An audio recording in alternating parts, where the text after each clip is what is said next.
Hi friends, ஏசு கிறிஸ்துவின் நாமத்தினால உங்களுக்கு என்னோட அன்பின் வாழ்த்துக்கள். மறுபடியுமா இந்த ஸ்டோரி டைமில் உங்கள் எல்லாரையும் மீட் பண்ணுறதுல எனக்கு ரொம்ப சந்தோஷம். இன்றைக்கும் ஒரு மிஷினரியோட வாழ்க்கை வரலாற்றை பற்றி பார்க்க போகிறோம். நான் ஒரு க்ளூ கொடுக்குறேன், நீங்கள் எல்லாரும் கண்டுபிடிங்க. ஜெபத்தை கேட்கும் எங்கள் தேவா, ஜெபத்தின் வாஞ்சை தந்தருளும். ஜெபத்தை கேட்கும் எங்கள் தேவா அப்படின்ற ஒரு அருமையான பாடலை எழுதினவங்க நீங்கள் எல்லாரும் இப்போ கண்டுபிடிச்சிருப்பீங்கன்னு நினைக்கிறேன். அவங்க யாருன்னா ஃபேனி கிராஸ்பி. அவங்கள பற்றி நம்ம இந்த ஸ்டோரி டைமில் பார்க்கலாம் ஃப்ரெண்ட்ஸ். ஃபேனி கிராஸ்பி நியூயார்க் சிட்டியில் பிறந்தாங்க. அவங்க பிறந்த கொஞ்ச நாள்லேயே அவங்க குளிர் ஜுரத்தால் பாதிக்கப்பட்டாங்க. டாக்டரோடைய தவறான சிகிச்சையால் அவங்களோட 2 கண்களோட பார்வையையும் அவங்க இழந்தாங்க. இது மட்டும் இல்லாமல் அவங்களுக்கு 1 வயசு இருக்கும்போதே அவங்க அப்பாவும் இறந்து போயிட்டாங்க. இந்த கஷ்டமான சூழ்நிலையிலையும் அவங்க குடும்பம் கிறிஸ்துவ குடும்பமாக இருந்தனால அவங்க மத்தேயு, மார்க்கு, லூக்கா, யோவானில் இருந்த அநேக வசனங்களை அவங்க மனப்பாடம் பண்ணினாங்க. அதுக்கப்புறமா நியூயார்க் சிட்டியில் இருக்கிற பிளைண்ட் ஸ்கூலில் அவங்க ஸ்டூடெண்ட்டாக படித்து அதுக்கப்புறம் அவங்க டீச்சராக வேலை செஞ்சாங்க. அவங்களுக்கு கிடைச்ச அந்த சம்பளத்தை வச்சு நிறைய ஏழை மக்களுக்கும் தன்னை மாதிரி இருக்கிற பார்வையற்ற மக்களுக்கும் அவங்க உதவி செஞ்சாங்க. ஃபேனி கிராஸ்பி அலெக்சாண்டர் அப்படின்றவங்கள திருமணம் செய்து கொள்கிறாங்க. அவருக்கும் கண்ணு தெரியாது. இவங்க 2 பேருக்கும் ஒரு குழந்தை பிறக்குது. அந்த குழந்தை பிறந்த கொஞ்ச நாள்லேயே அந்த குழந்தைக்கு டைஃபாய்ட் ஃபீவர் வந்துடுது. அதனால் அந்த குழந்தை இறந்து போயிடுது. ஃபேனி கிராஸ்பியோட கணவர் அலெக்சாண்டரும் கொஞ்ச காலகட்டத்திலேயே ஃபேனி கிராஸ்பியை விட்டு தனியாக பிரிஞ்சு போயிடாரு. இந்த மாதிரியான ஒரு கஷ்டமான சூழ்நிலை ஃபேனி கிராஸ்பிக்கு ஏற்பட்டாலும் அவங்க மனசோர்வடையாமல் இன்னும் அதிகமாக இயேசுப்பாவை விசுவாசிச்சாங்க. ஃபேனி கிராஸ்பிக்கு ஏசப்பா நிறைய டேலண்ட்ஸ் கொடுத்துருந்தாங்க.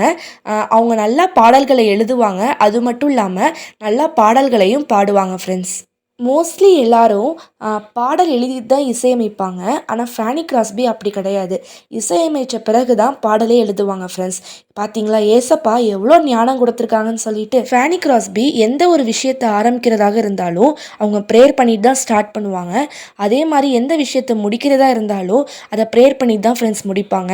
நிறைய பாஸ்டர்ஸ் என்ன பண்ணுவாங்கன்னா அவங்க ப்ரீச் பண்ணுறதுக்கான அந்த டாப்பிக்கை கொடுத்து இந்த டாப்பிக்கில் எங்களுக்கு சாங் எழுதிட்டாங்க அப்படின்னு சொல்லி கேட்பாங்களாம் ஃப்ரெண்ட்ஸ். அவங்களும் ஃபேனி கிராஸ்பியும் நல்ல அர்த்தமுள்ள பாடல்களை எழுதி தருவாங்களாம் ஃப்ரெண்ட்ஸ். ஃபேனி கிராஸ்பி 8 வயசுலேருந்து பாடல்களை எழுத ஆரம்பித்தாங்க ஃப்ரெண்ட்ஸ். அவங்க நிறைய பாடல்கள் எழுதினாங்க. 100 அல்ல 200 அல்ல 8000 பாடல்களை அவங்க எழுதினாங்க ஃப்ரெண்ட்ஸ். ஃபேனி கிராஸ்பி எழுதின பாடல்கள் எல்லாம் இன்னைக்கு வரைக்கும் நம்ம பாமாலை பாடல்களாக பாடிட்டு இருக்கோம். ஃபேமஸான பாடல்கள் என்னன்னா இயேசுவின் கைகள் காக்க, இயேசுவின் கைகள் காக்க மார்பினில் சாருவேன், பேரன்பின் நீழல் சூழ அமர்ந்து சூகிப்பேன், பாழிங்கு கடல் மீதும் மாட்சி நகர் நின்றும் தூதரின் இன்ப கீதம் பூரிப்புண்டாக்கிவிடும்.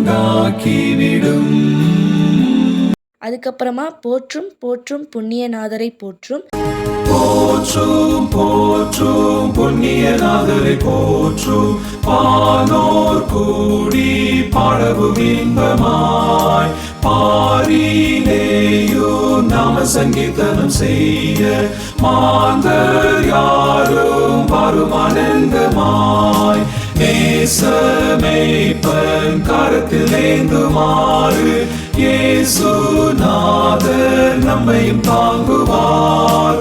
போற்றும் போற்றும் தேவகுமாரனை போற்றும், பாதுகாத்து நித்தமும் போஷிப்பார். அதுக்கப்புறமா ஜெபத்தை கேட்கும் எங்கள் தேவா,